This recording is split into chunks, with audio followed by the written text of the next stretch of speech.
आज हम आप लोगों को वास्तुशास्त्र के अंतर्गत घर में अपने बच्चों के लिए पढ़ने के लिए स्टडी रूम की बात करेंगे, जो बहुत महत्वपूर्ण होता है। वास्तुशास्त्र के अनुसार यदि स्टडी रूम सही दिशा में न हो तो प्रखर बुद्धि के बच्चे भी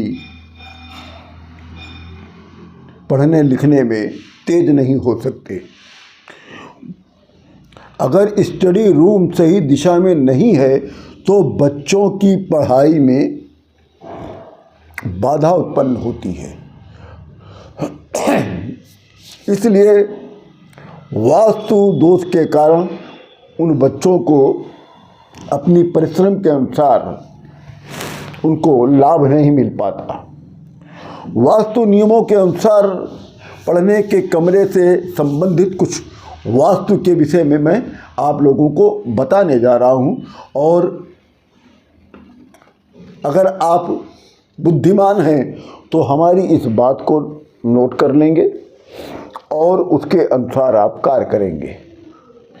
भारतीय वास्तुशास्त्र के अनुसार अध्ययन कक्ष बच्चों की पढ़ाई लिखाई का स्टडी रूम हमेशा ईशान कोण में ही पूजा गृह के साथ पूर्व दिशा में होना चाहिए।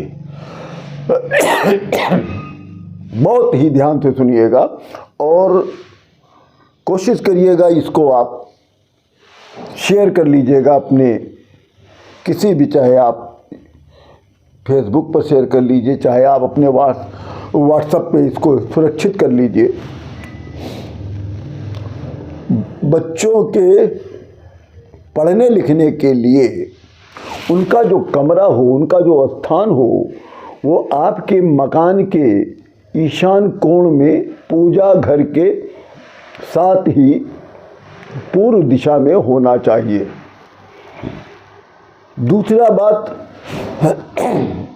प्रकाश की ऊर्जा ही घर में सकारात्मक ऊर्जा लाती है। घर में जब सूर्य भगवान की प्रकाश अंदर आता है तो सकारात्मक ऊर्जा उत्पन्न होती है।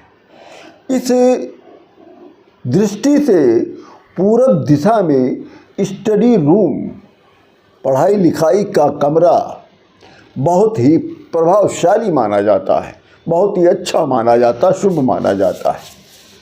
भारतीय वास्तुशास्त्र के अनुसार बुध, गुरु, शुक्र और चंद्र, बुध ग्रह, गुरु ग्रह, शुक्र ग्रह और चंद्र ग्रह, ये चार जो ग्रह होते हैं, ये प्रभाव वाली पश्चिम मध्य दिशा में अध्ययन कक्ष का निर्माण करने से अति लाभदायक सिद्ध होती हैं।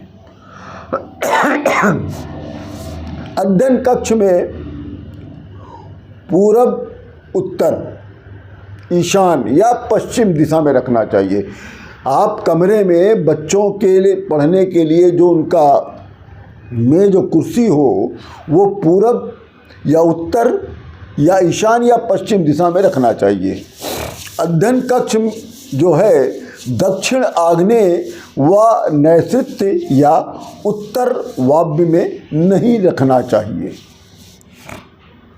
खिड़की या रोशनदान पूर्व, उत्तर या पश्चिम में होना चाहिए तो अति उत्तम माना जाता है। दक्षिण में यथासंभव हो उस कमरे में न रखिएगा। जिस कमरे में बताया जा रहा है कि बच्चों को पढ़ने का कमरा बनाइएगा, उस कमरे में खिड़की या रोशनदान पूरब, उत्तर या पश्चिम में ही रखिएगा, दक्षिण में मत रखिएगा। अध्ययन कक्ष में रंग संयोजन,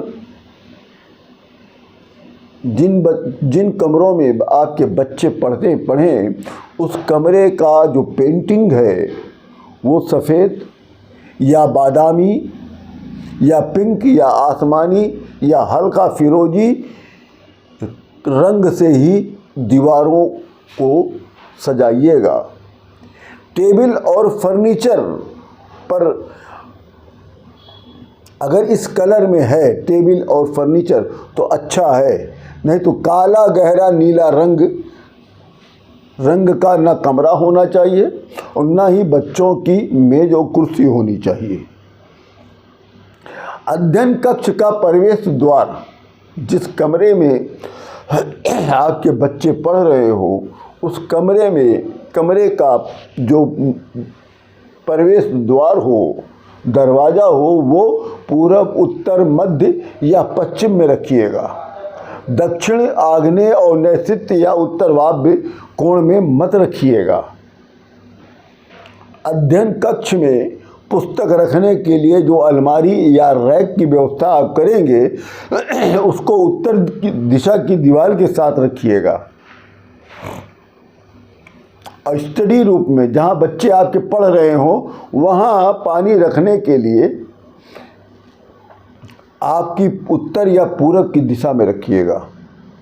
बच्चे पढ़ रहे हैं तो उनको पानी पीने की आवश्यकता होगी, इसलिए उनके लिए पानी पीने की जो व्यवस्था रखिएगा वो उत्तर या पूरब की दिशा में पानी उनके लिए पीने के लिए रखिएगा। और घड़ी, उनके अगर कमरे में आप घड़ी की भी व्यवस्था कर रहे हैं तो कोशिश करिएगा कि उत्तर की दीवार पर ही घड़ी लगाइएगा। वैसे आप अपने मकान में जहाँ पे भी घड़ी लगाइएगा वो उत्तर की दीवार पर लगाइएगा। अध्ययन कक्ष जिसमें बच्चे पढ़ रहे हो उसकी ढाल उत्तर की दिशा की तरफ रखिएगा। फर्श की ढाल, जो उनकी फर्श हो उसकी ढाल उत्तर दिशा में रखिएगा। और जिस चीज़ की आवश्यकता नहीं है उस कक्ष में तो उस कक्ष में मत रखिएगा। केवल बच्चों से पढ़ने से संबंधित चीज़ हो, मेज़ कुर्सी हो, पीने का पानी हो, एक घड़ी हो और उनकी कॉपी किताब हो, मेज़ कुर्सी हो, बस इतनी सामान रखिएगा।